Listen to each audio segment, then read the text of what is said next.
Shalom, shalom jemaat Tuhan yang terkasih di mana saja berada pada saat ini. Bagaimana kabarnya? Kiranya penyertaan Tuhan, anugerah Tuhan sempurna untuk kita. Tak lupa juga kami ucapkan selamat ulang tahun kemerdekaannya ke-76 buat Indonesia tercinta. Indonesia tangguh, Indonesia tumbuh. Biarlah pandemik segera berlalu dari muka bumi Indonesia. Sebelum kita masuk dalam ibadah kita, marilah kita mempersiapkan hati kita. Agar sepanjang ibadah kita boleh memberikan yang terbaik. Hanya untuk kepujian dan kemuliaan nama Tuhan. Mari kita masuk dalam saat teduh.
Jemaat yang dikasihi Tuhan, saya mengundang kita semua untuk bangkit berdiri.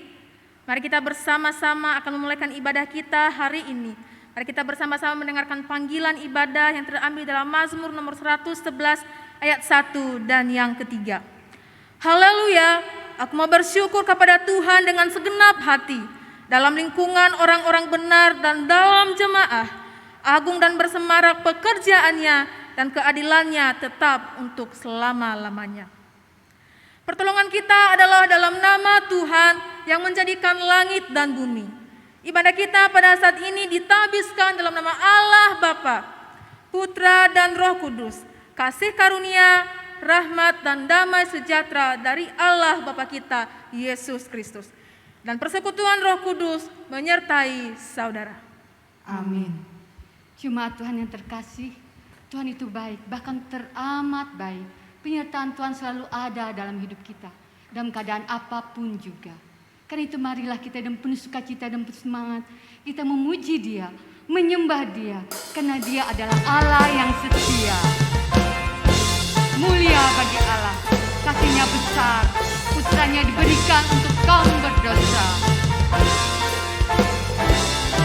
Mulia bagi Allah, kasih-Nya besar, putranya diberikan untuk kaum berdosa.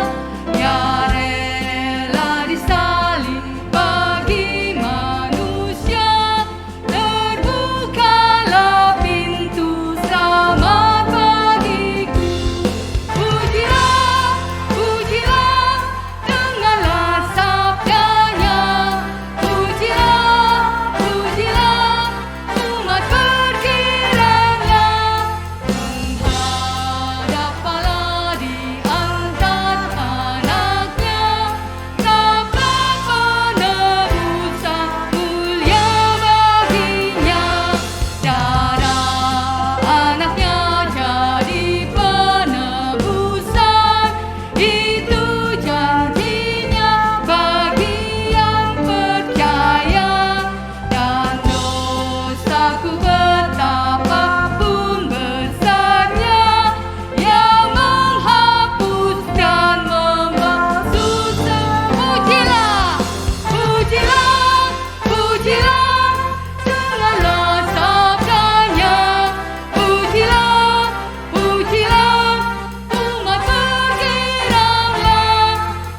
Menghadap Allah diangkat anaknya, dapat penebusan mulia baginya. Keagungan besar karena putra yang tunggal telah diberikan agar kita berolehkan keselamatan. Ia mengajarkanku kebenarannya. Ia mengajarkanku kebenarannya. Sungguh senangku di dalam putranya. Amat sukacita tiada bandingnya, ketika aku melihat Dia. Pujilah, pujilah, dengarlah sabdanya. Pujilah, pujilah, umat bergiranglah. Menghadap Allah diangkat anaknya, dapat penebusan mulia baginya.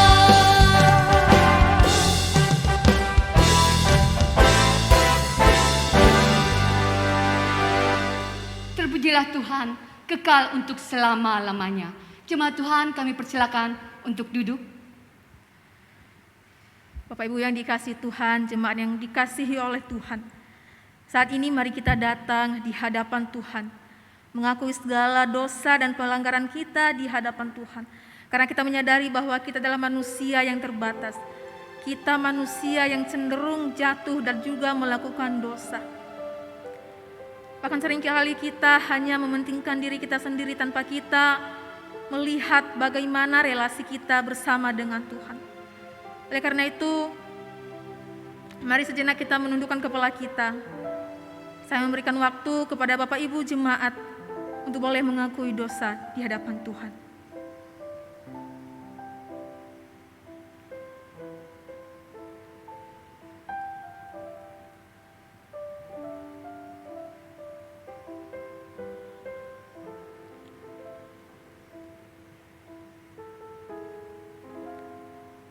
Ya Tuhan yang mengetahui setiap isi hati kami. Saat ini ya Tuhan kami datang tersungkur di kaki salib-Mu. Mengakui segala dosa kami, perbuatan kami yang tidak berkenan di hadapan Tuhan. Ampuni kami ya Tuhan ketika Tuhan menemukan kami jauh daripada kebenaran firman Tuhan. Kami jauh dari apa yang sudah perintahkan bagi kami ya Tuhan. Ampuni kami ketika Tuhan menemukan kami sering melukai hati Tuhan. Kami hanya bisa memikirkan diri kami sendiri ya Tuhan. Tetapi kami lupa bagaimana kami boleh membangun relasi yang baik dengan Tuhan. Dan ampuni kami ketika kami juga melukai orang-orang yang ada di sekitar kami Tuhan. Bahkan melalui perkataan kami, melalui tindakan kami, melukai hati mereka ya Tuhan. Oleh karena itu pada saat ini kami memohon pengampunan dosa daripada Tuhan. Ampuni kami Tuhan. Kami tahu bahwa kami tidak bisa tanpa Tuhan menuntun kami. Kami menyadari bahwa kami tidak bisa tanpa Tuhan bersama-sama dengan kami untuk boleh melewati masa hidup kami. Kami membutuhkan Tuhan untuk memegang tangan kami. Kami membutuhkan Tuhan untuk boleh menolong kami untuk berjalan bersama dengan Tuhan. Beranugerahlah bagi setiap kami yang berdosa ini ya Tuhan. Berbelas kasihanlah bagi setiap kami manusia yang berdosa ini. Sehingga ketika Tuhan menemukan kami kembali, Tuhan menemukan kami dengan hati yang tulus ya Tuhan. Terima kasih ya Tuhan. Terima kasih untuk pengampunan. Terima kasih untuk segala pengorbanan-Mu di kayu salib. Bahkan Engkau mati bagi kami manusia yang berdosa ini. Terima kasih ya Tuhan. Ini doa kami. Di dalam nama Tuhan Yesus Kristus kami berdoa. Amin. Bapak Ibu yang dikasihi Tuhan, kita mensyukuri oleh karena kebaikan Tuhan dalam kehidupan kita. Ya bahkan rela mati bagi dosa-dosa kita. Dan oleh karena itu mari bersama-sama dengarkan berita anugerah yang terambil di dalam Roma 5 ayat 1 dan yang kedua. Sebab itu kita yang dibenarkan karena iman, kita hidup dalam damai sejahtera dengan Allah oleh karena Tuhan kita Yesus Kristus. Oleh Dia kita juga beroleh jalan masuk oleh iman kepada kasih karunia ini. Di dalam kasih karunia ini kita berdiri dan kita bermegah dalam pengharapan dan menerima kemuliaan Allah. Jemaat Tuhan, kami persilakan untuk berdiri. Marilah kita bersyukur karena Tuhan sudah mengampuni segala dosa-dosa kita. Dan kita telah menerima anugerah keselamatan untuk meresponi akan berita anugerah. Marilah kita memperbaharui komitmen kita. 1 Korintus 13 ayat 4-8a dan 1 Yohanes 4 ayat 19-21 yang kita ucapkan secara bertanggapan. Kasih. Kasih itu sabar, kasih itu murah hati, ia tidak cemburu. Ia tidak memegahkan diri dan tidak sombong. Ia tidak melakukan yang tidak sopan dan tidak mencari keuntungan diri sendiri. Ia tidak pemarah dan tidak menyimpan kesalahan orang lain. Ia tidak bersukacita karena ketidakadilan, tetapi ia bersukacita karena kebenaran. Ia menutupi segala sesuatu, percaya segala sesuatu, mengharapkan segala sesuatu, sabar menanggung segala sesuatu. Kasih tidak berkesudahan. Kita mengasihi karena Allah lebih dahulu mengasihi kita. Jikalau seorang berkata, aku mengasihi Allah, dan ia membenci saudaranya, maka ia adalah pendusta. Karena barang siapa tidak mengasihi saudara yang dilihatnya, tidak mungkin mengasihi Allah yang tidak dilihatnya. Bersama-sama, dan perintah ini kita terima dari Dia. Barang siapa mengasihi Allah, ia harus juga mengasihi saudaranya. Ya, barang siapa mengasihi Allah, ia harus juga mengasihi saudaranya. Karena itu kita mohon belas kasihan Tuhan untuk mengajari kita untuk saling mengasihi, saling mengampuni, karena kasih itu pasti lemah lembut.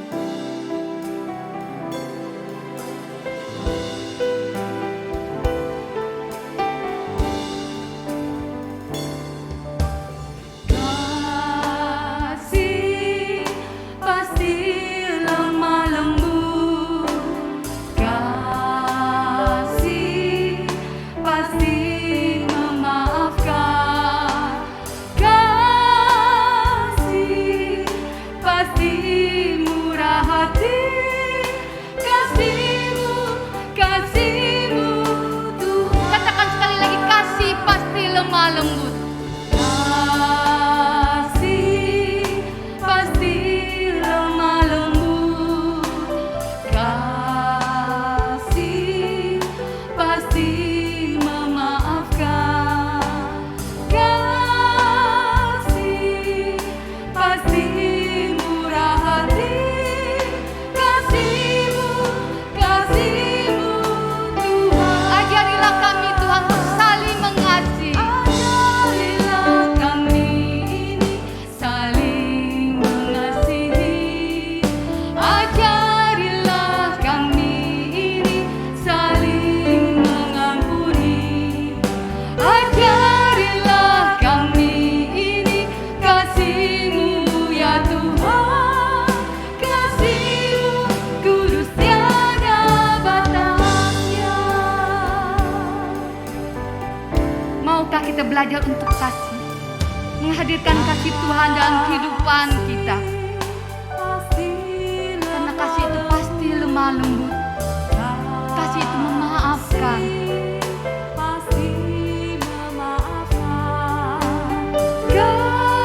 Kasih pasti murah hati. Kasih-Mu Tuhan. Ajarilah kami ya Tuhan untuk saling mengasihi. Kami ini saling mengasihi.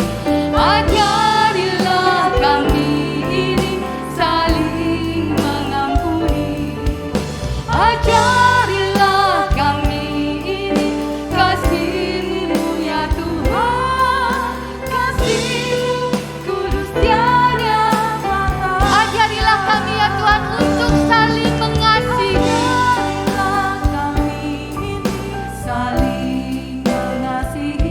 Ajarilah kami Tuhan untuk kami bisa saling mengampuni.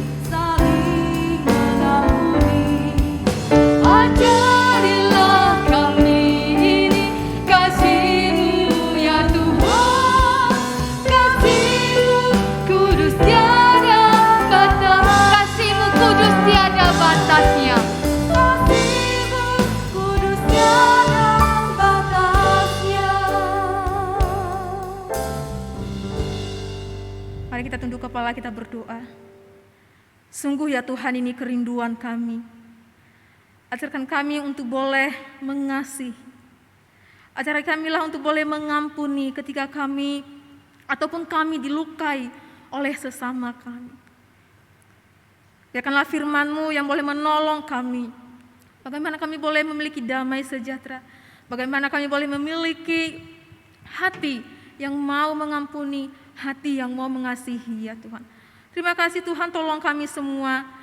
Dan juga tolong hamba-Mu yang akan menyampaikan dengan keterbatasan kelemahan hamba-Mu. Biarkanlah Engkau yang terus mengurapi. Biarkanlah juga firman yang boleh hamba-Mu sampaikan ini boleh berasal daripada Tuhan. Terima kasih, ini doa kami. Di dalam nama Tuhan Yesus Kristus kami berdoa. Amin.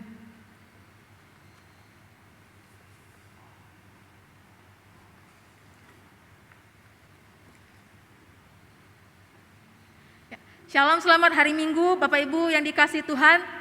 Bagaimana kabarnya? Ya, puji Tuhan kalau hari demi hari, waktu demi waktu pun Tuhan terus memelihara kehidupan kita. Kita juga boleh merasakan bagaimana kebaikan Tuhan dalam kehidupan kita. Meskipun di tengah-tengah kondisi yang baik, mungkin hari ini hujan, membuat kita begitu mager ya, membuat kita malas untuk bangun gitu ya. Tetapi oleh karena itu ya Bapak Ibu yang dikasih Tuhan, jangan membiarkan kondisi ataupun keadaan saat ini kita malas untuk beribadah. Ya, jadi Bapak Ibu jangan juga biarkan kondisi itu juga membuat sukacita kita atau damai sejahtera dalam hati kita tidak ada. Nah, Bapak Ibu yang dikasih Tuhan, saya ingin mengajak kita bersama-sama membacakan dua bagian firman Tuhan yang terambil di dalam 2 Korintus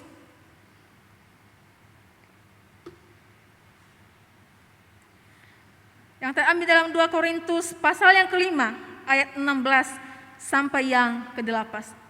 2 Korintus 5 ayat 16 sampai yang ke-18 saya akan bacakan bagi kita semua. Sebab itu kami tidak lagi menilai seorang juga pun menurut ukuran manusia. Dan jika kami pernah menilai Kristus menurut ukuran manusia, sekarang kami tidak lagi menilainya demikian. Jadi siapa yang ada di dalam Kristus, ia adalah ciptaan baru. Yang lama sudah berlalu, sesungguhnya yang baru sudah datang.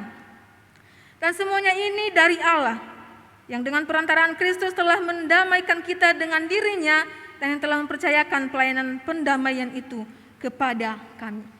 Kemudian kita akan melanjutkan di dalam Amsal 27 ayat ke-17. Amsal 27 ayat 17, besi menajamkan besi, orang menajamkan sesamanya. Sekali lagi, besi menajamkan besi, orang menajamkan sesamanya.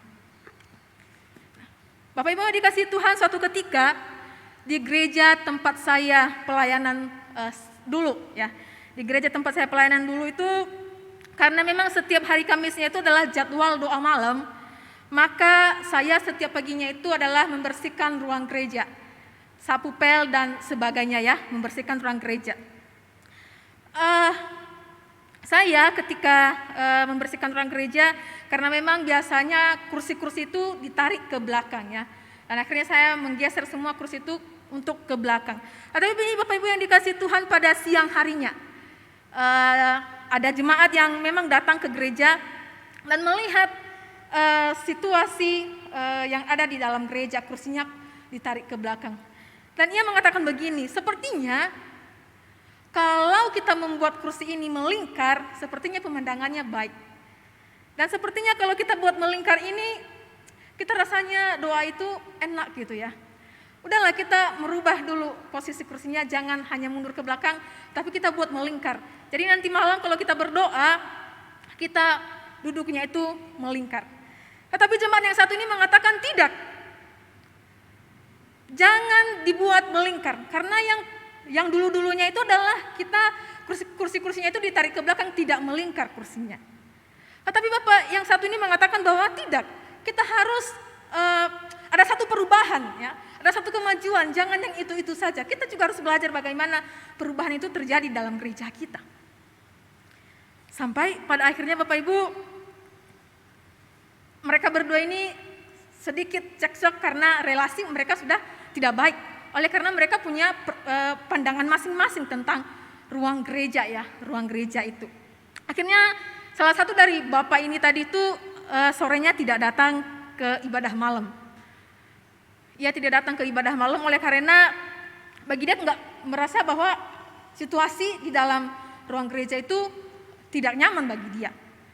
Akhirnya relasi mereka itu Bapak Ibu sedikit tidak baik. Nah, Bapak Ibu yang dikasih Tuhan, ini hanya masalah posisi kursi gitu ya. Hanya masalah posisi kursi membuat relasi antara jemaat yang satu dengan jemaat yang lain itu sedikit terganggu. Relasi mereka sedikit terganggu Bapak Ibu. Apalagi dengan yang lain, kita tidak tahu Bapak Ibu. Tetapi Alkitab mengajarkan kita Bapak Ibu bahwa menginginkan kita juga untuk berdamai dengan sesama kita. Sebuah hubungan yang rusak itu, sebuah hubungan yang sudah retak itu layak untuk dipulihkan kembali. Nah, sama halnya Bapak Ibu di dalam pembacaan kita hari ini, kalau Bapak Ibu melihat di dalam judul perikop kita hari ini adalah pelayanan untuk pendamaian.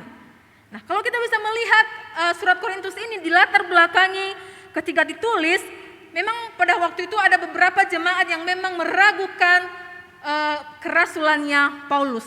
Akhirnya ketika mereka meragukan itu, hubungan Paulus dengan jemaat Korintus itu sedikit terganggu.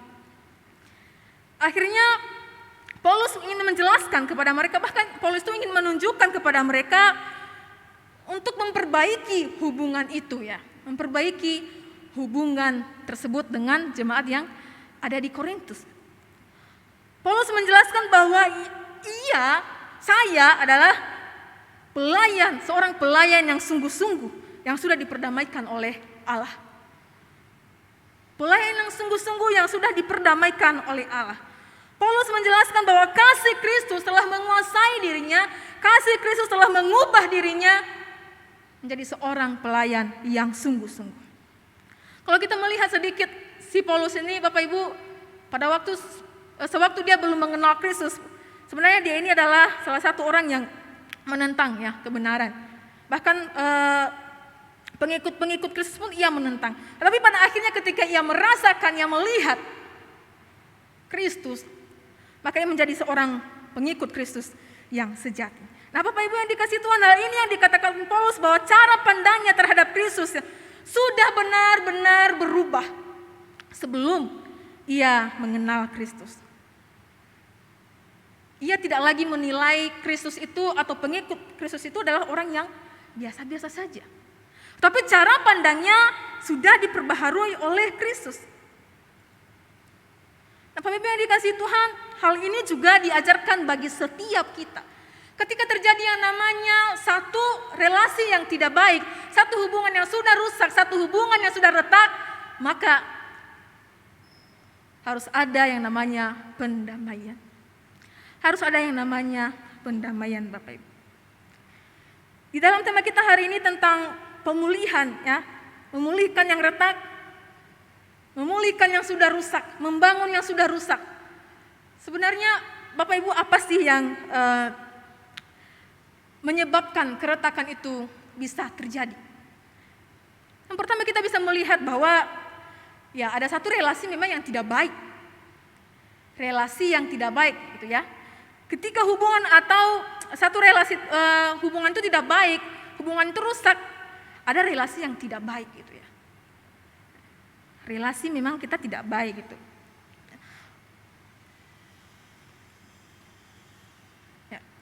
Oleh karena itu Bapak Ibu kurangnya juga komunikasi ya. Kurangnya komunikasi terhadap orang lain. Dan juga ada yang menganggap bahwa dirinya ini loh yang selalu benar. Nah Bapak Ibu yang dikasihi Tuhan, yang namanya keretakan ya, keretakan, kerusakan itu Paulus mengatakan bahwa itu layak untuk dipulihkan gitu ya.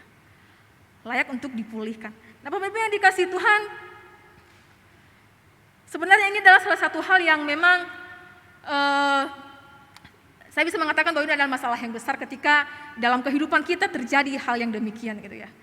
Terjadi hal yang demikian ketika kita di dalam hidup kita, relasi kita dengan orang lain, relasi kita dengan sesama kita itu sudah rusak. Ya, itu sudah rusak Bapak Ibu.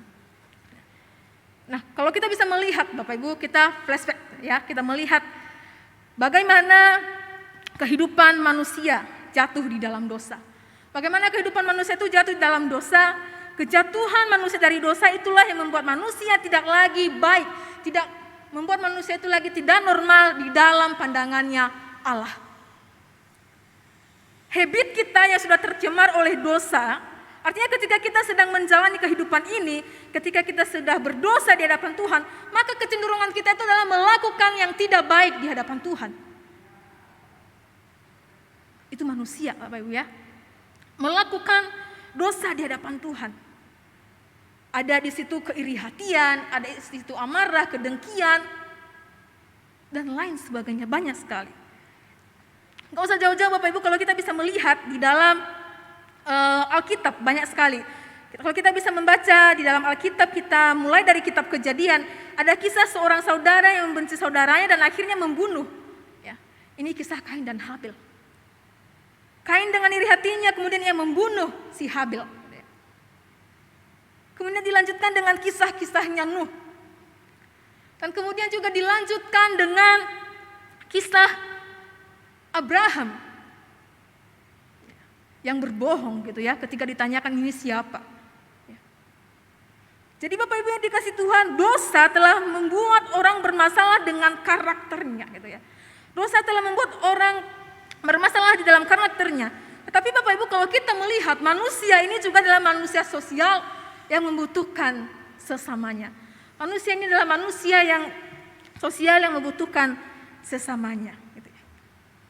Ia tidak bisa hidup sendiri, ia pasti ingin berinteraksi dengan temannya, dengan rekannya. Tetapi bahayanya Bapak Ibu kalau kita melihat ketika karakter-karakter yang tadi, ya, karakter-karakter yang tadi yang beda, ya, bisa bertemu, saling berinteraksi. Maka di situ kita bisa melihat bahwa sebenarnya konflik itu bisa muncul ketika karakter A dan karakter B itu bisa bertemu. Konflik itu bisa muncul Bapak Ibu.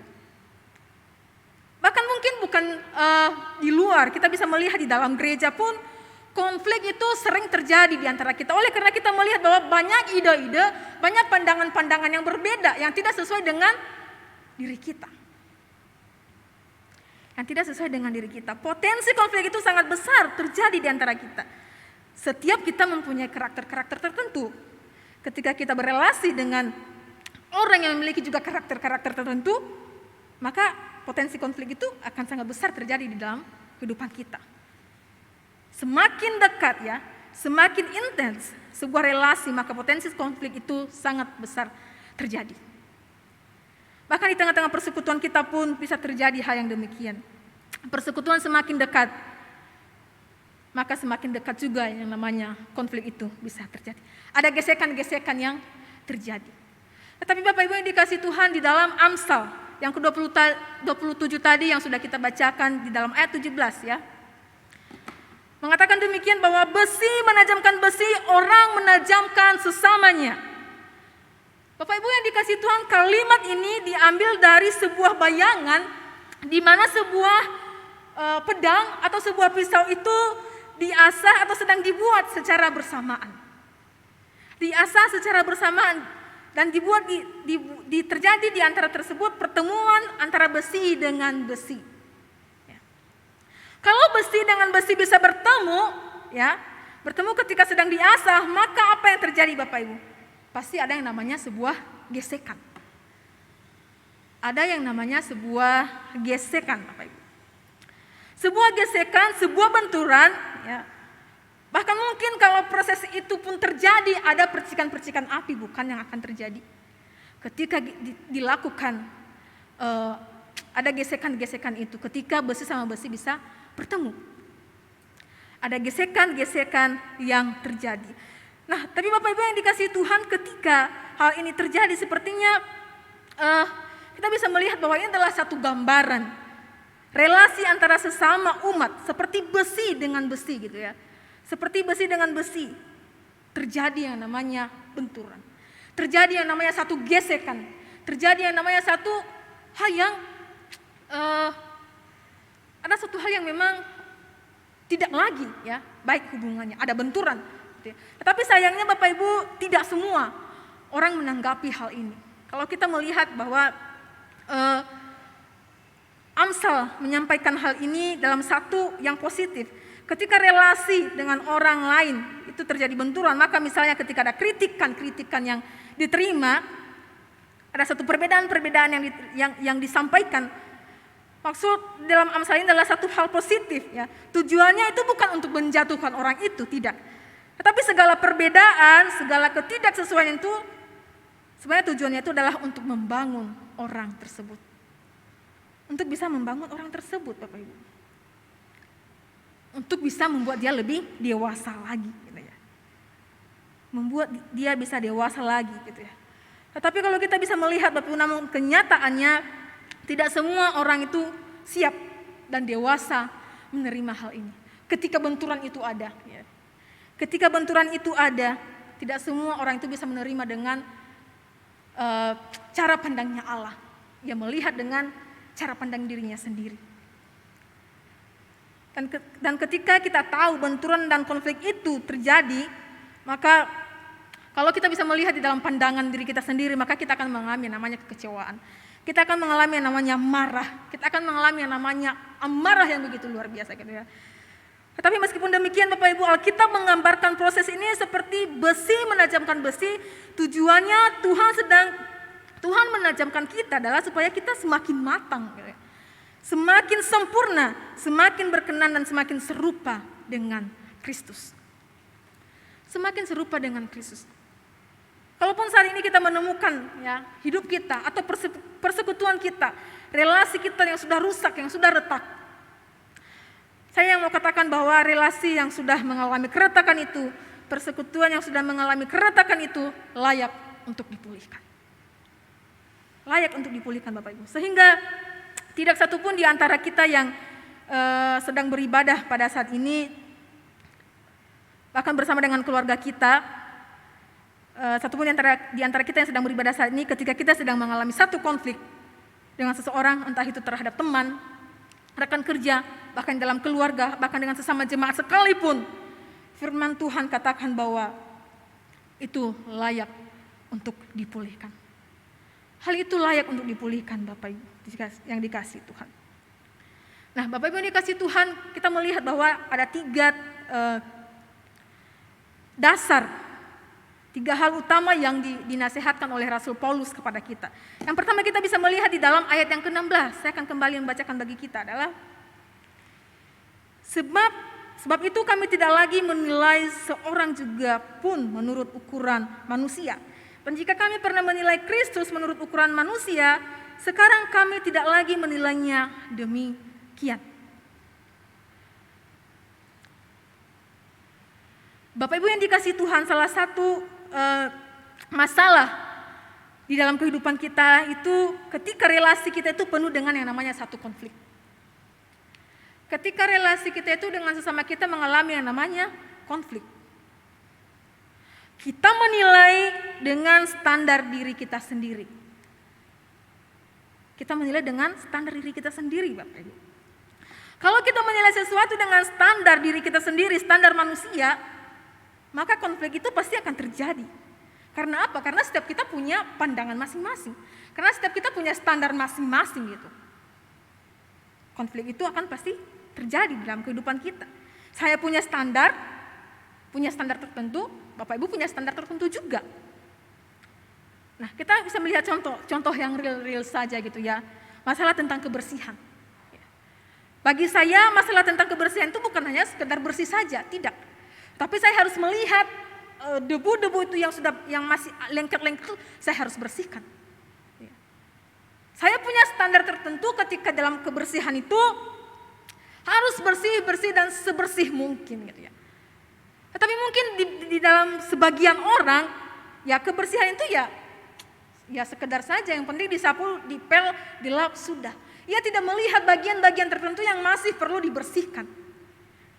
Nah itulah standar-standar seseorang gitu ya. Setiap kita punya standar masing-masing Bapak Ibu. Di dalam gereja pun mungkin bisa sering terjadi hal demikian. Contoh Bapak Ibu, ketika alat-alat musik ya, ada sebagian orang yang menganggap bahwa alat-alat musik itu harus sejajar dengan pemimpin pujian. Kenapa? Supaya seirama dan lebih enak dipandang. Lebih enak dipandang. Tetapi yang satu bilang tidak. Alat musik itu harus menghadap mimbar gitu ya.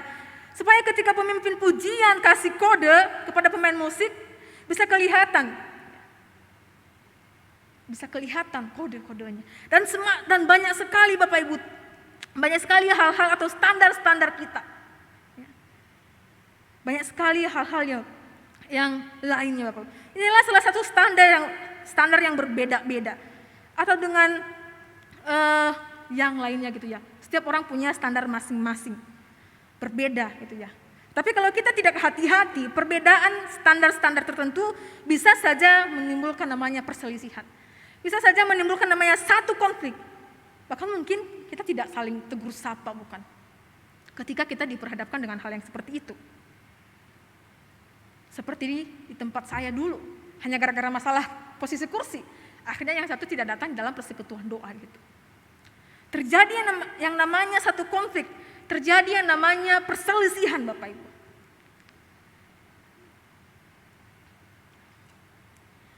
Dan ketika Rasul Paulus dalam bagian firman Tuhan ini, ketika kita punya satu standar yang menurut ukuran diri kita sendiri, maka potensi itu sebenarnya sering terjadi. Janganlah menilai segala sesuatu itu dengan standar diri kita sendiri. Demikian halnya Bapak Ibu di dalam yang sudah kita bacakan tadi dalam ayat 16. Dan jika kami menilai Kristus dengan ukuran manusia, maka kami tidak akan lagi melakukan yang demikian. Kalau kita menilai Kristus dengan cara kita, maka kita akan mengalami namanya kekecewaan, bukan? Kita punya standar, bukan standar diri kita sendiri, tapi kita punya standar yaitu firman Allah. Firman Allah yang menjadi standar dalam kehidupan kita. Yang kedua adalah di dalam ayat ke-17. Jadi siapa yang ada di dalam Kristus, ia adalah ciptaan baru. Yang lama sudah berlalu, sesungguhnya yang baru sudah datang. Nah, Bapak Ibu yang dikasihi Tuhan, bagian ini pun kita bisa melihat bahwa sebenarnya kita harus menyadari bahwa kita ini adalah ciptaan baru. Ciptaan baru ya. Yang lalu sudah berlalu, yang baru sudah datang. Dalam Efesus 4 dikatakan bahwa tanggalkanlah manusia lamamu, kenakanlah manusia baru. Tanggalkanlah manusia lamamu dan kenakanlah manusia yang baru. Maka berkaitan dengan hal ini Bapak Ibu, satu hal yang penting dalam kehidupan kita adalah kita perlu menanggalkan tabiat-tabiat kita yang lama. Menanggalkan karakter-karakter kita yang lama. Menanggalkan standar-standar tertentu yang kita melihat bahwa saya ini benar gitu ya. Tanggalkan semua itu kata Tuhan. Karena kita ini memang sudah adalah ciptaan baru. Yang sudah Tuhan perbaharui gitu ya. Kita adalah ciptaan yang baru. Karakter-karakter yang lama yang mungkin tidak sesuai dengan kehendak Tuhan. Kalau kita punya tabiat marah, maka tanggalkanlah itu. Kalau kita punya tabiat iri hati, tanggalkanlah itu. Kalau kita punya tabiat yang egois, iri hati, dengki, ingin menang sendiri dan lain sebagainya, maka Paulus katakan bahwa tanggalkanlah itu. Itu adalah dosa yang sudah lama. Engkau sudah memiliki hidup yang baru, yang sudah diperbarui oleh Kristus. Maka semua dosa itu kamu harus tanggalkan.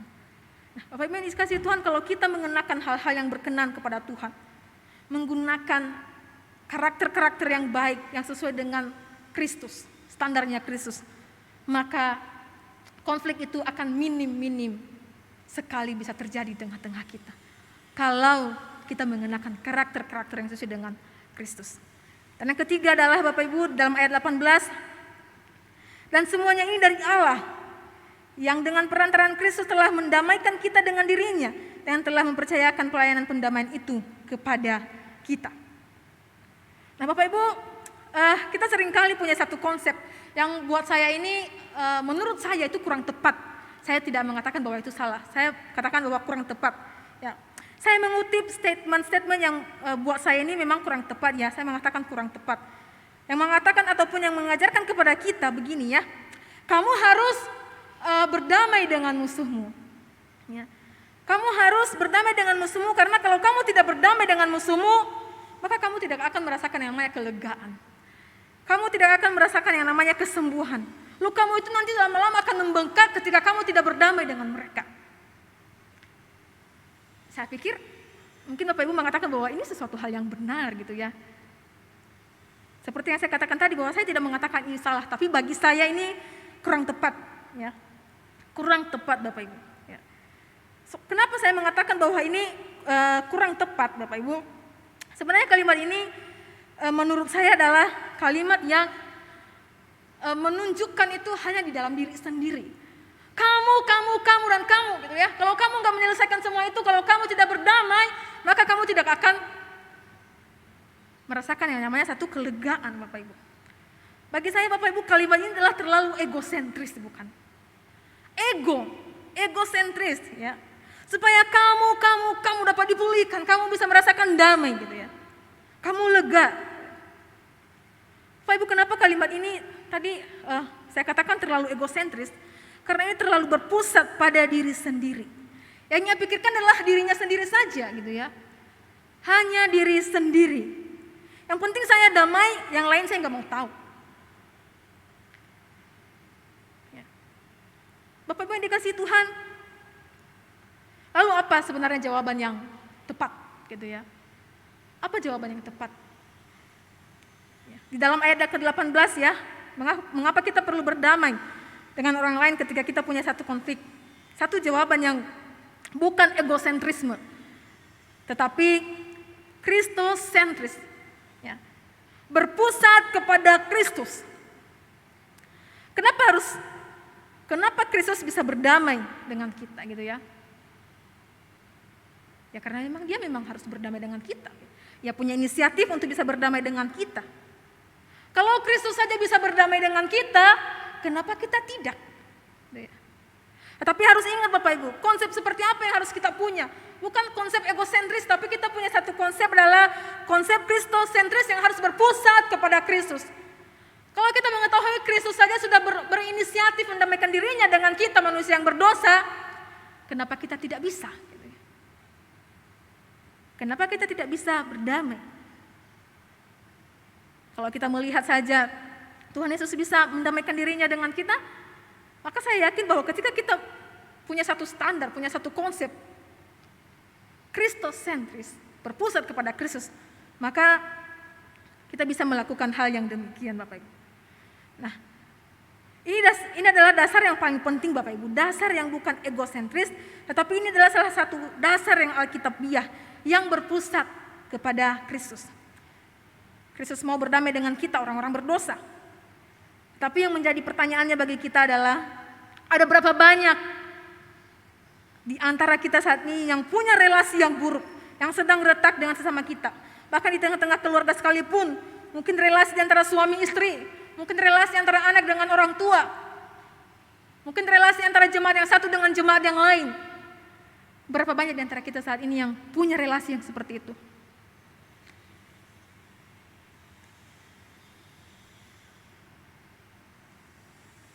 Saya katakan bahwa yang retak itu layak dipulihkan. Dan ketika sedang mau membereskannya, apakah kita melihat satu konsep itu adalah ego atau kristosentris yang berpusat kepada Kristus, Bapak Ibu? Bapak Ibu yang dikasihi Tuhan, saya punya satu teman, ya. Ketika saya masih kuliah, teman saya ini cewek dan kami itu memang cukup dekat, ya. Kemana-mana selalu berdua, duduk di kelas itu berdua, pakaian juga selalu sama dari ujung kaki sampai ujung kepala itu sama semua. Ya.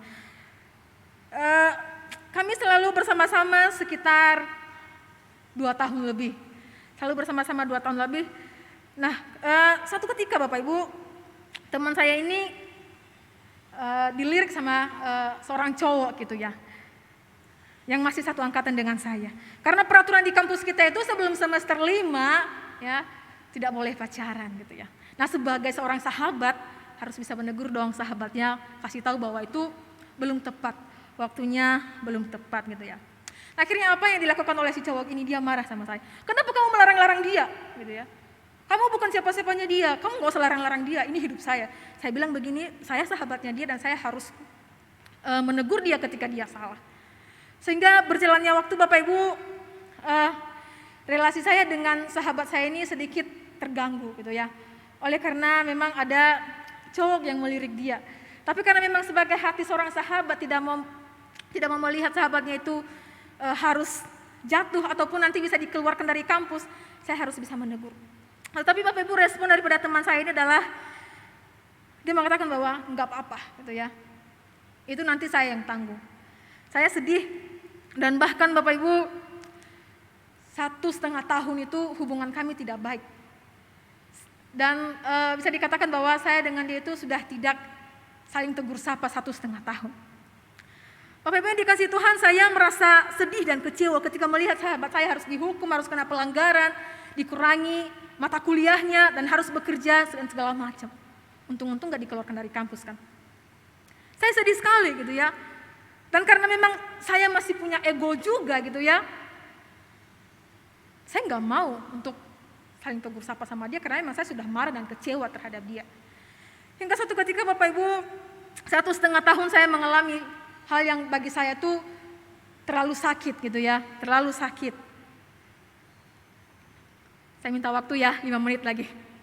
Ya, terlalu sakit melihat sahabat saya sudah kena pelanggaran gitu ya. Selama 1,5 tahun itu bagi saya itu tidak baik. Hati saya rasanya terlalu sakit melihat dia kena pelanggaran. Hingga pada suatu waktu Bapak Ibu, kita itu kan punya small group ya di kampus, ada kelompok-kelompok kecil. Dan kita punya dosen pembimbing. Dan sama halnya dengan firman Tuhan yang disampaikan hari ini Bapak Ibu, pas di ayat yang ke-18 ini.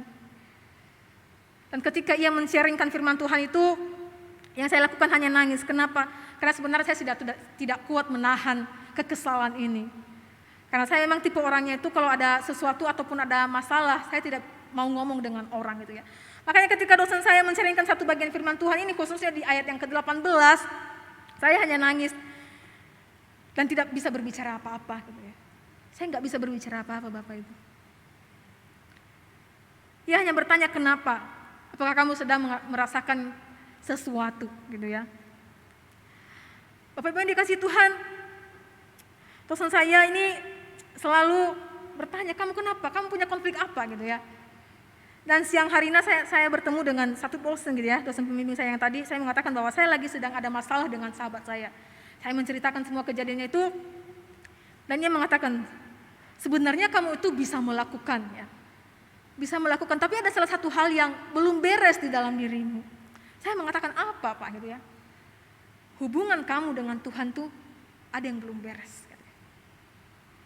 Kalau hubungan kamu dengan Tuhan sudah beres, maka otomatis ketika kamu ingin berdamai dengan sahabatmu, itu akan bisa kamu lakukan. Saya yakin kamu pasti bisa. Saya merenung sejenak, Bapak Ibu, ternyata ternyata selama ini ego saya yang terlalu tinggi. Saya hanya mementingkan hubungan saya dengan teman saya, sahabat saya, tapi hubungan saya dengan Tuhan tidak baik. Nah, Bapak Ibu yang dikasihi Tuhan, satu hal yang saya rasakan sebelum saya bisa berdamai dengan teman saya itu, saya merasakan bahwa ketika saya sudah mulai membangun hubungan yang baik dengan Tuhan kembali, saya merasakan yang namanya damai sejahtera. Jujur saya merasakan damai sejahtera. Bayangkan Bapak Ibu 1,5 tahun itu nggak ngomong sama dia, sering ketemu ya. Bayangkan kekesalan saya itu seperti apa gitu.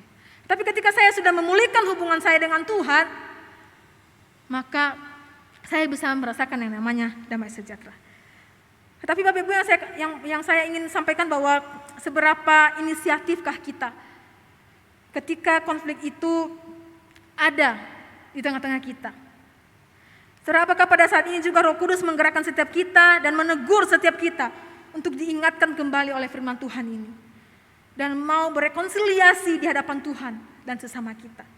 Persekutuan yang retak, ya, persekutuan yang rusak dengan sesama kita layak untuk dipulihkan, Bapak Ibu. Lalu bagaimana langkah yang harus kita ambil di dalam rekonsiliasi itu? Di dalam buku Pendeta Rick Warren ya memberikan 7 langkah di dalam rekonsiliasi. Yang pertama adalah bagaimana kita bisa berbicara kepada Allah sebelum kita berbicara kepada orang lain.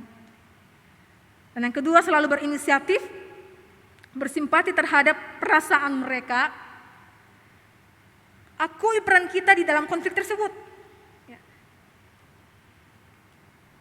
Serang masalahnya bukan orangnya, bekerja sama dan utamakan rekonsiliasi bukan resolusi.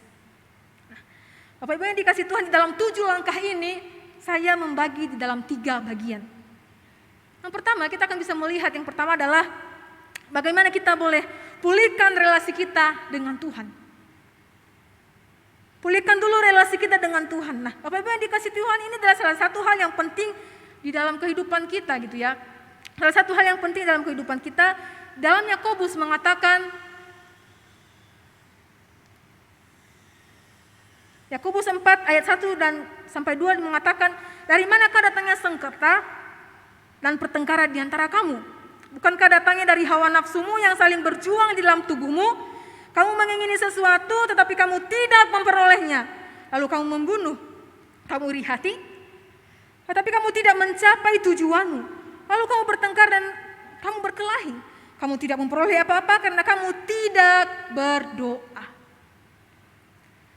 Akar dari segala masalah, akar dari konflik itu terjadi oleh karena perselisihan ya. Segala perkara itu terjadi bukan karena kita kurang berdoa, tetapi karena kita tidak berdoa, Bapak Ibu.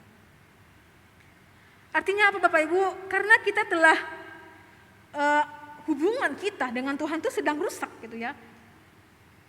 Hubungan kita dengan Tuhan itu sudah rusak. Komunikasi kita dengan Tuhan itu sedang bermasalah gitu ya. Kita sedang bermasalah di dalam rohani kita ya.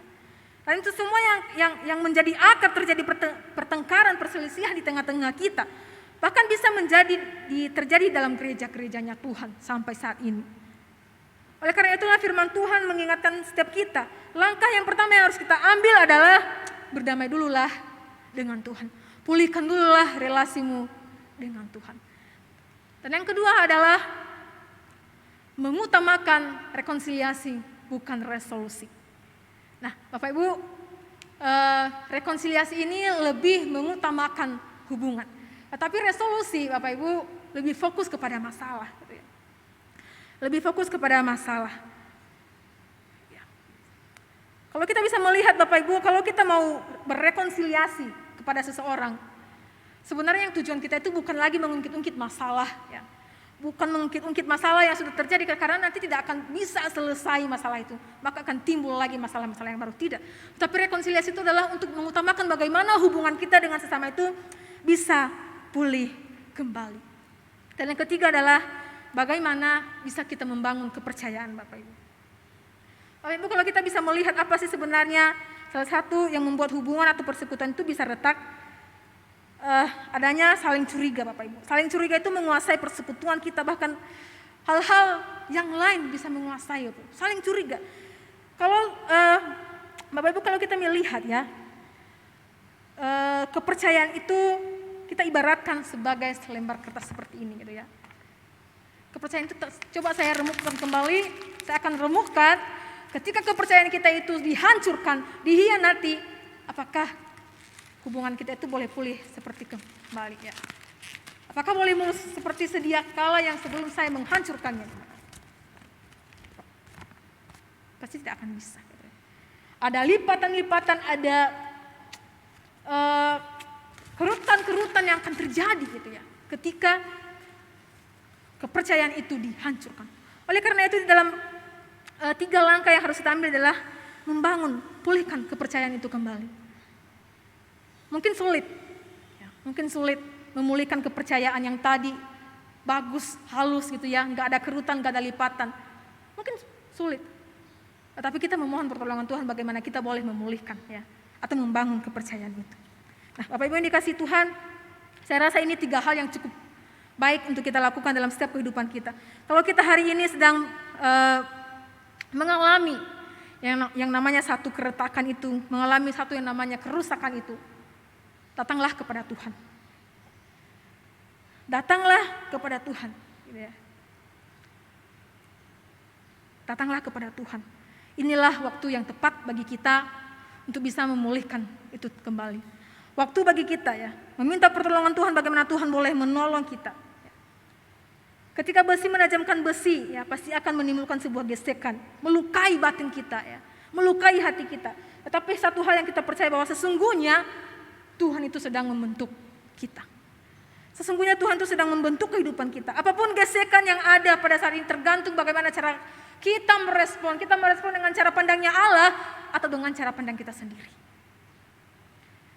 Jika kita lari daripada gesekan itu, maka yang ada hidup kita bukan tidak tajam lagi gitu ya. Kita tidak merefleksikan firman Tuhan. Apapun gesekan yang terjadi pada saat ini, di gereja kita, di tempat kita kerja, bahkan di dalam keluarga kita,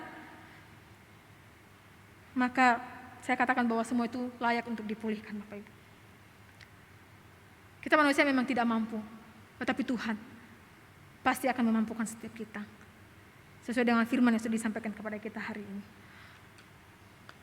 Biarkanlah firman Tuhan ini boleh menolong setiap kita bagaimana kita boleh kembali memulihkan hidup kita, memulihkan kembali relasi kita dengan sesama kita, bahkan di tengah-tengah persekutuan kita, di tengah-tengah keluarga kita pun, bahkan di tengah-tengah rekan kerja kita.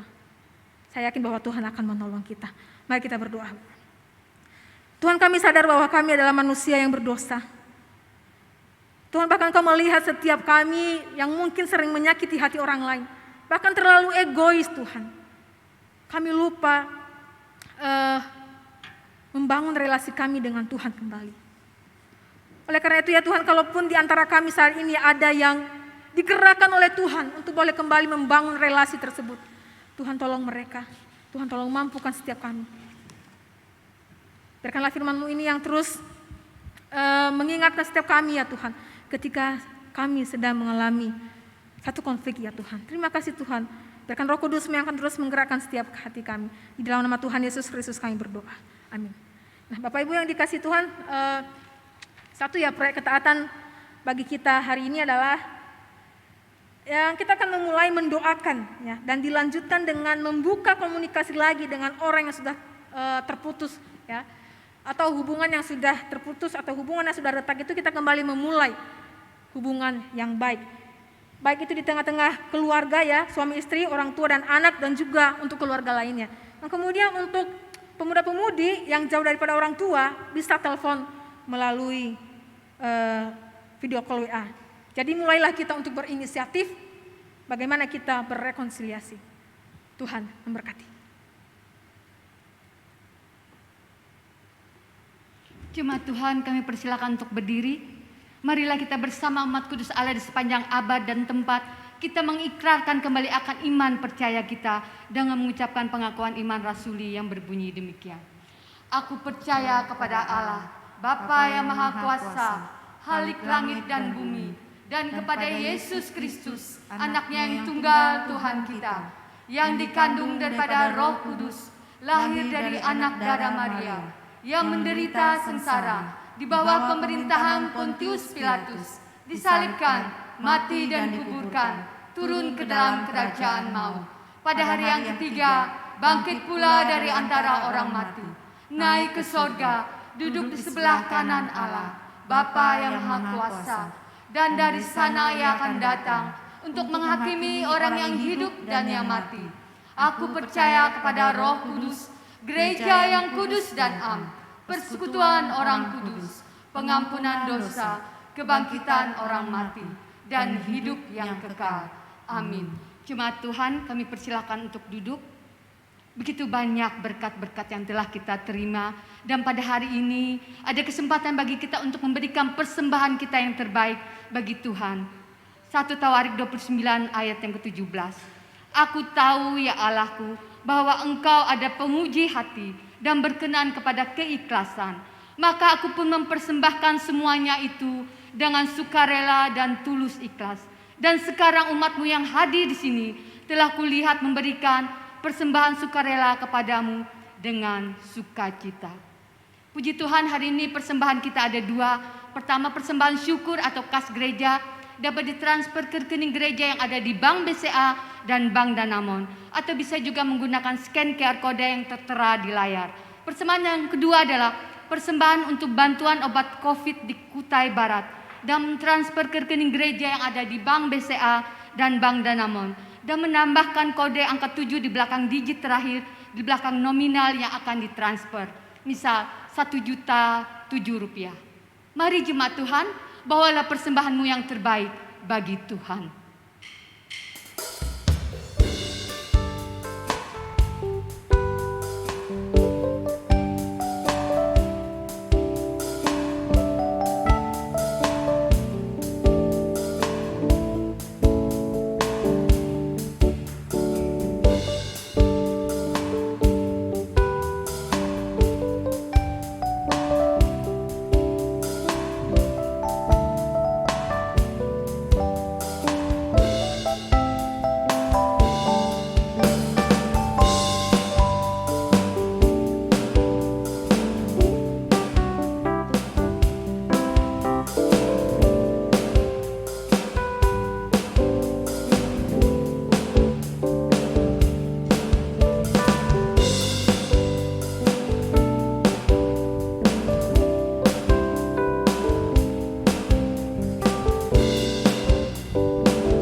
Bapak Ibu jemaat yang dikasihi Tuhan, saya mengundang kita kembali untuk bersama-sama berdiri. Mari kita akan bersama-sama berdoa untuk persembahan kita, dan juga nanti kita akan melanjutkan dengan beberapa pokok doa syafaat kita. Mari kita berdoa. Bapa, kami sungguh mengucap syukur oleh karena setiap kebaikan Tuhan dalam kehidupan kami ya Tuhan. Di tengah-tengah peribadahan kami saat ini, kami boleh memberikan yang terbaik untuk Tuhan melalui persembahan kami. Tuhan memberkati setiap persembahan ini ya Tuhan, dan memakai untuk boleh menjadi kemuliaan nama Tuhan. Memberkati anak-anakmu yang sudah memberikan persembahan pada hari ini, Kiranya Tuhan boleh terus pakai hidup mereka untuk boleh menjadi alat kemuliaan nama Tuhan. Memberkati kehidupan keluarga mereka. Memberkati juga kehidupan dalam pekerjaan mereka Tuhan. Bahkan relasi mereka dengan rekan-rekan kerja mereka. Dan juga kami berdoa untuk diakan majelis yang akan mengelola persembahan ini. Berikan hikmah daripada Tuhan. Sehingga persembahan ini ya Tuhan boleh digunakan sebaik-baik mungkin ya Tuhan. Terima kasih Bapa di surga, kami juga berdoa buat setiap kami, umat-Mu, jemaat Tuhan yang sudah mendengarkan firman Tuhan hari ini. Biarkanlah Tuhan kami boleh menjadikan firman-Mu itu menjadikan standar bagi kehidupan kami ya Tuhan.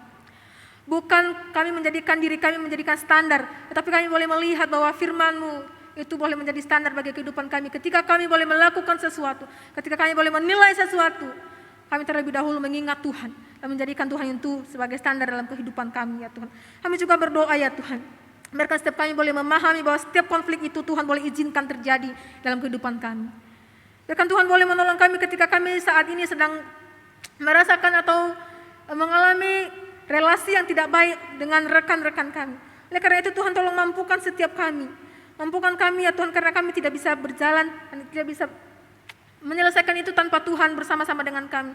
Oleh karena itu ya Tuhan, biarkan konflik itu juga boleh menjadikan kami dewasa untuk boleh melihat bagaimana Tuhan boleh menolong kami, dan kami boleh melihat bagaimana dengan cara pandangnya Allah dalam kehidupan kami ya Tuhan. Terima kasih ya Tuhan untuk setiap firman-Mu yang Tuhan sudah materaikan bagi setiap kami hari ini. Dan kami juga berdoa ya Tuhan untuk beberapa jemaat kami yang saat ini masih dalam proses pemulihan. Kami berdoa untuk Pendeta Emeritus Paulina Lo, Bapak Fuhian Put, Bapak Punlong, ada Ibu Swam Kim, ada Ibu Mainawati, ada Bapak Andi Cahyono, dan juga ada Bapak Budi Hartono. Kiranya Tuhan boleh terus menolong mereka di dalam masa proses pemulihan mereka Tuhan. Tuhan boleh menguatkan setiap hati mereka. Memberkati setiap obat-obatan, makanan, minuman yang dikonsumsi ya Tuhan. Berkat itu boleh menjadi kekuatan, pemulihan dalam kehidupan mereka. Juga Tuhan boleh pakai setiap para dokter medis yang akan boleh menemani, yang akan merawat. Kiranya Tuhan boleh memakai hidup mereka Tuhan. Berdoa juga untuk setiap keluarga yang mendampingi bahkan merawat keluarga mereka yang dalam proses pemulihan ini Tuhan. Kiranya Tuhan boleh terus beranugerah bagi setiap mereka Tuhan. Tolong mereka ya Tuhan. Terima kasih Bapak di surga, kami juga berdoa. Beberapa waktu ini kami semua mengalami duka ya Tuhan. Kami berdoa untuk untuk keluarga Bapak Hendrik yang beberapa waktu yang lalu juga Tuhan boleh panggil. Kami berdoa juga untuk Ibu Rinida yang sudah kehilangan suami. Berdoa juga untuk keluarga Bapak Utai Kosasi yang juga ditinggalkan oleh istri terkasih. Kami juga berdoa untuk keluarga daripada Bapak Dharma juga yang kemarin kehilangan Papa tercinta. Ya Tuhan, sungguh kami mengalami duka yang begitu berat. Oleh karena itu Tuhan tolong kami, kuatkan hati kami, kuatkan iman kami ya Tuhan. Kami tahu bahwa segala sesuatu itu Tuhan boleh izinkan terjadi dalam kehidupan kami, dan kami tahu bahwa semua itu baik ya Tuhan. Biarkan Tuhan boleh menolong keluarga-keluarga yang pada saat ini sedang mengalami duka. Mungkin mereka sedang mengalami kehilangan yang begitu berat ya Tuhan. Tapi biarkan Roh Kudus-Mu yang menghibur, Roh Kudus-Mu yang menguatkan hati mereka ya Tuhan. Engkau tidak akan pernah meninggalkan kehidupan mereka Tuhan. Engkau tetap bersama-sama dengan kehidupan mereka ya Tuhan. Terima kasih Bapak di surga, kami juga berdoa untuk setiap jemaat kami yang pada saat ini sedang juga berulang tahun. Kami berdoa kiranya Tuhan boleh terus menolong kehidupan mereka di usia yang Tuhan sudah tambahkan bagi mereka. Biarkan boleh mereka melihat bagaimana Tuhan boleh menolong mereka. Bahkan ketika juga mereka mempergunakan hidup mereka, mereka boleh memuliakan nama Tuhan dalam kehidupan mereka ya Tuhan. Dan kami juga terus mendoakan untuk bangsa dan negara kami ya Tuhan. Tengah-tengah kondisi yang mungkin di beberapa tempat masih terjadi PPKM juga, bahkan juga di kota kami Banjarmasin. Tuhan tolong kami ya Tuhan. Sehingga dalam kondisi ini pun kami boleh berhikmat Tuhan. Bagaimana kami harus sebagai masyarakat juga boleh berpartisipasi. Sehingga penularan virus ini pun boleh terputus oleh karena kami boleh melakukan kewajiban kami sebagai seorang masyarakat ya Tuhan. Kami berdoa untuk para pemerintah, biarkan Tuhan boleh berikan hikmat bijaksana di dalam mengambil satu keputusan yang baik, satu keputusan yang bijak Tuhan. Untuk boleh semua ini boleh berjalan dengan baik, dan kami berdoa kiranya bangsa kami ini boleh pulih ya Tuhan. Kami berdoa juga untuk para kesehatan, para dokter ya Tuhan, yang pada saat ini juga mereka sudah banyak terlelah oleh karena kondisi saat ini ya Tuhan. Biarkan Tuhan boleh menolong dan menguatkan hati mereka. Berikan mereka kesehatan yang baik ya Tuhan. Mereka saat ini sedang berada di garis terdepan. Oleh karena itu kami memohon Tuhan berikan mereka kesehatan yang baik. Bahkan ketika mereka meninggalkan keluarga mereka, Tuhan, hiburkanlah hati mereka. Terima kasih ya Tuhan Yesus. Kami sudah menaikkan semua doa-doa kami di hadapan Tuhan. Bahkan Tuhan terus boleh menolong dan menjawab setiap doa kami ini tepat pada waktunya dan waktunya Tuhan. Terima kasih ya Tuhan, dan kami akan mengakhiri doa kami ini dengan doa yang Tuhan sudah ajarkan bagi kami. Bapa kami yang di surga, dikuduskanlah namamu, datanglah kerajaan-Mu. Jadilah kehendak-Mu di bumi seperti di surga. Berikanlah kami pada hari ini makanan kami yang secukupnya. Dan ampunilah kami akan kesalahan kami seperti kami juga mengampuni orang yang bersalah kepada kami. Dan janganlah membawa kami ke dalam pencobaan, tetapi lepaskanlah kami daripada yang jahat. Karena Engkaulah yang punya kerajaan dan kuasa dan kemuliaan sampai selama-lamanya. Amin.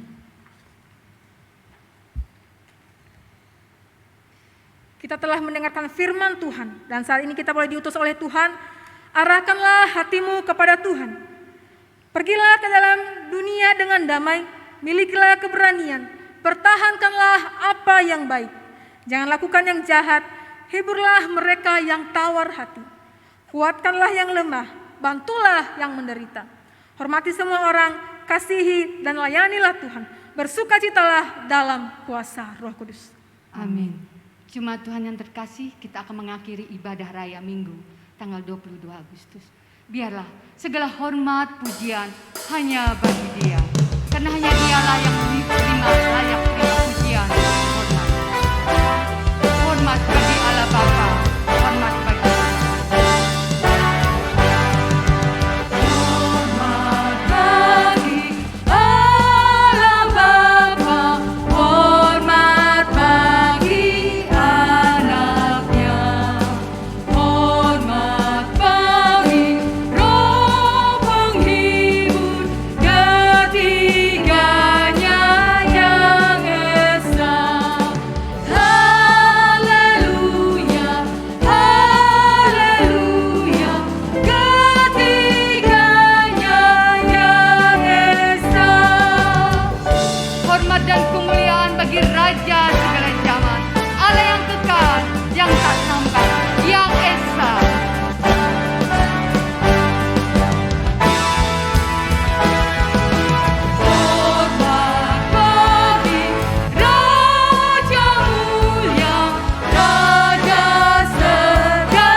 mari kita bersama-sama menerima berkat daripada Tuhan.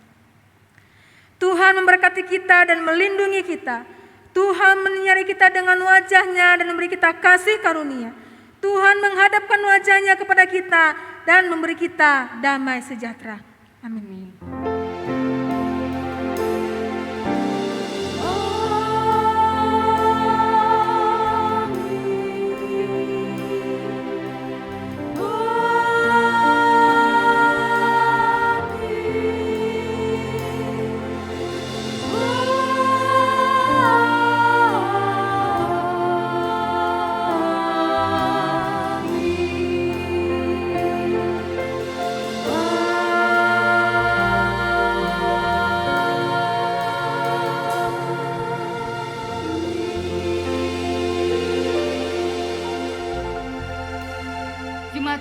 Silakan untuk duduk, untuk dapat bersaat teduh. Ibadah raya Minggu tanggal 22 Agustus telah selesai. Sesaat lagi kita akan menyaksikan Warta Digital. Selamat hari Minggu, Tuhan Yesus memberkati.